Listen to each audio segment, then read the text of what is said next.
Dubois de Frisque. Merci Madame la Présidente. Mesdames et Messieurs les députés, Mesdames et Messieurs, merci pour votre invitation qui m'honore. Je suis très heureux de parler devant vous aujourd'hui. Alors je vais essayer de ne pas répéter les choses qui ont déjà été dites, très nombreuses, et l'analyse qui a été fournie par mes deux collègues.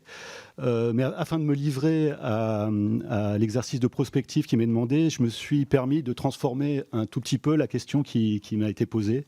Plutôt que de répondre directement à la question de savoir si la Chine deviendra ou est déjà, oui ou non, la première puissance mondiale, je me suis demandé s'il était possible de décrire la nature de cette puissance, de pointer peut-être ce qui la distingue de la puissance selon la conception que s'en font les pays occidentaux.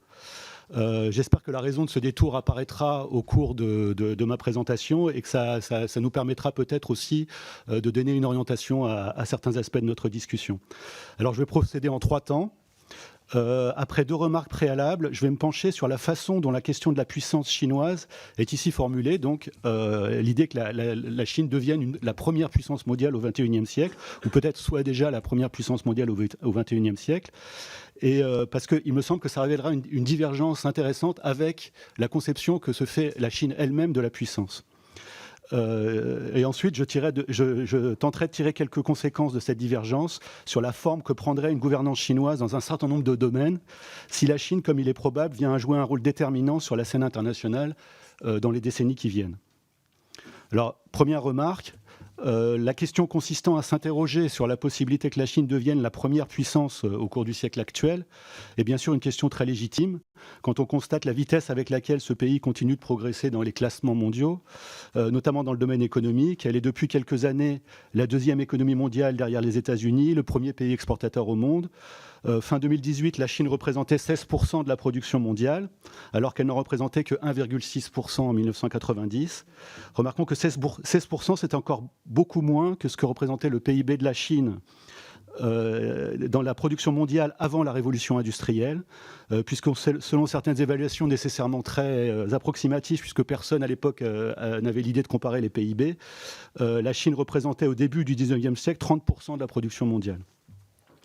Autre chiffre, en 2008, sur les 500 premières entreprises mondiales, 171 étaient européennes, 28 chinoises. 10 ans plus tard, 122 sont européennes et 110 chinoises. La montée en puissance est impressionnante.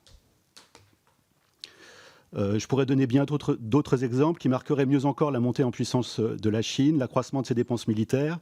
On en a parlé, la présence croissante de l'armée chinoise à l'étranger fondée sur des capacités de projection toujours plus grandes, l'ampleur du projet des nouvelles routes de la soie, le rôle de la Chine en Afrique et dans d'autres régions en développement, la montée en gamme de son économie, la montée en puissance de son réseau diplomatique, on en a parlé aussi, sa capacité à imposer son agenda dans les instances internationales, la présence croissante de ses entreprises à l'étranger, leur capacité à imposer des normes, ça a été évoqué, l'influence exercée dans nombre de pays, notamment anglo-saxons, des communautés chinoises à l'étranger, souvent liées à Pékin, etc. Mais c'est ma 2e remarque préalable.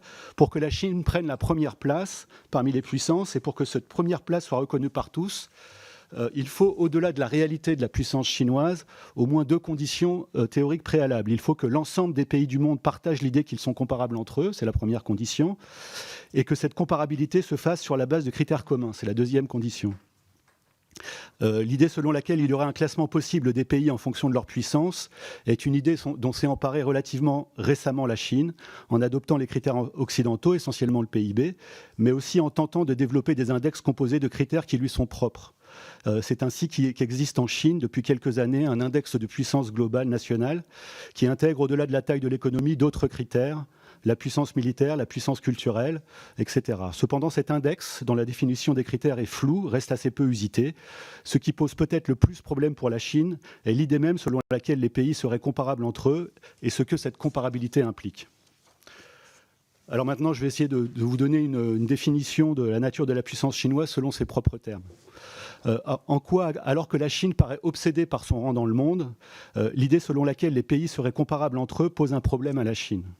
Si les autorités chinoises elles-mêmes parlent de l'émergence de la Chine comme d'une tendance historique presque naturelle et spontanée, après la parenthèse de la domination occidentale, les autorités chinoises n'aiment guère utiliser dans leur discours le registre de la rivalité ou de la concurrence. Un officiel chinois refuserait de reprendre à son compte l'idée selon laquelle la Chine devrait, dans le cas d'une rivalité avec les puissances occidentales, et singulièrement bien sûr avec les États-Unis, supplanter ses concurrents pour devenir la première puissance mondiale. La Chine, selon ses dirigeants, ne vise pas la première place mondiale, mais vise la restauration de la nation chinoise. Mes deux collègues l'ont évoqué. Je crois que c'est une distinction très importante à comprendre. Pourquoi la Chine refuse-t-elle de se considérer ouvertement comme une nation en rivalité avec les autres ? La première raison est évidente. Il s'agit de rassurer les autres pays qui ne peuvent voir, chacun le comprend, émerger aussi rapidement un pays d'une taille aussi importante que celle de la Chine sans inquiétude. Même si la Chine est évidemment, de fait, prise dans une rivalité protéiforme pour la prééminence mondiale, elle ne la mettra pas pour de simples raisons tactiques, car cela serait contre-productif. Mais il y a une autre raison, sans doute plus profonde, plus structurelle. La Chine ne se conçoit pas, ou ne se conçoit qu'avec réticence, sur le modèle des États-nations européens, nés progressivement au XVIe et au XVIIe siècle. Nous ne sommes jamais vraiment sortis du système westphalien dans lequel les États se reconnaissent les uns les autres comme égaux, mais aussi éventuellement comme rivaux, dans lequel ils peuvent entrer en relation les uns avec les autres sur un pied d'égalité en signant des traités.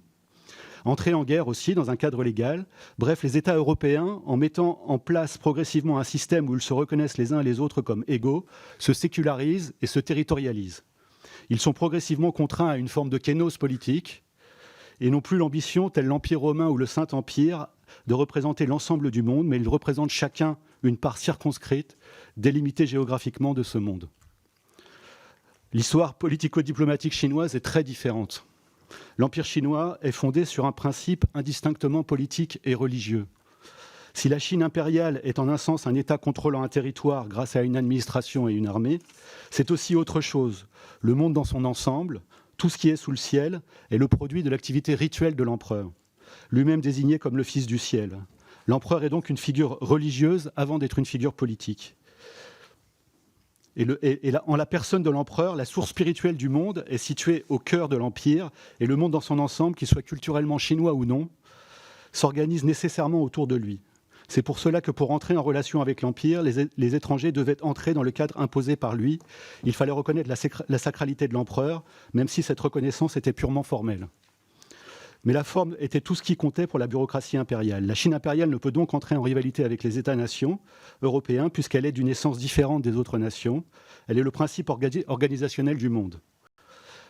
Tandis que les États-nations poursuivent dans le désordre leur intérêt propre, l'empereur, par son activité rituelle, ses ministres, par leur activité politique, travaillent à organiser le monde, à lui donner un ordre, une harmonie, et à l'époque communiste, un sens. Malgré la réalité de la rivalité de la Chine avec les États-Unis, les dirigeants chinois ne parlent jamais de cette rivalité. Ce sera ramener la Chine au rang d'État-nation comme les autres. Paradoxalement, la Chine est tout à la fois obsédée par les États-Unis, en pleine rivalité avec eux. On le voit dans l'obsession chinoise pour les classements en tout genre, classement de Shanghai, classement en termes de puissance nationale globale, j'en parlais, etc. Et dans le déni de cette rivalité qui est transcendée dans un discours lénifiant qui met en avant un hypothétique futur partagé ou le destin commun de l'humanité. Comment résoudre cette contradiction ? En rejetant la faute de cette situation conflictuelle sur l'autre. La rivalité pour la Chine, c'est toujours le fait des États-Unis ou le fait du Japon. Les États-Unis sont ainsi accusés d'être prisonniers de la mentalité conflictuelle de la guerre froide, tandis que le Japon est pointé du doigt en raison de la résurgence du militarisme des années 30. C'est que du point de vue chinois, le Japon et les États-Unis sont des États-nations qui poursuivent leur intérêt propre, tandis que la Chine incarne, à travers l'empereur ou le Parti communiste chinois, l'intérêt commun de l'humanité. Incarner l'intérêt commun sur le plan intérieur, c'est d'ailleurs le rôle que se donne le Parti communiste, tandis que les individus en Chine sont toujours susceptibles, à moins d'être animés par une véritable foi dans le parti, d'être corrompus par la recherche de leur intérêt particulier, aux dépens du commun, et de ce qu'il incarne, le bien nommé Parti communiste.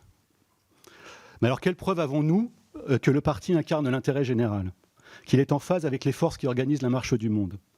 Pour le Parti communiste chinois, le déplacement progressif de la Chine vers le centre de la scène mondiale, selon l'expression de son secrétaire général au cours du 19e congrès en octobre 2017, ce déplacement est un aspect central, justement, de ce qu'il appelle le sens de l'histoire. Le sentiment du parti de se situer dans le sens de l'histoire est très prégnant aujourd'hui parmi ses membres, et en particulier c'est Xi Jinping. Le terme chinois donne le sentiment d'une force naturelle irrésistible.